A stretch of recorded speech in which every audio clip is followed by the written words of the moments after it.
He looked at his right hand, and he brought up his pinky fingers and trimmed the nails closer to his face. What is this hand? How many times had he made the sign of the cross, or been raised aloft as he blessed an individual men, women, and children? Whole crowds and congregations of them. Was it really this hand that held the hoist for 50 years? He turned it in a way that as if it was not attached to him, but an object to be inspected, inquired into. And yes, that was what he was doing, asking questions of the hand of himself. He tried to remember it younger himself, as a younger priest.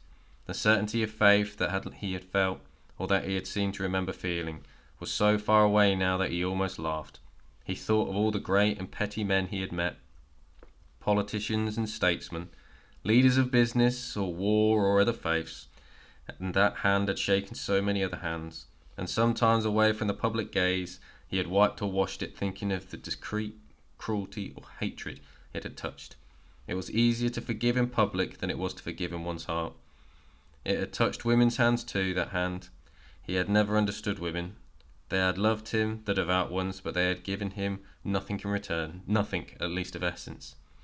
They had said that he was courageous, but he knew himself better than they did. If he could pray now, he would pray that the women might forgive him.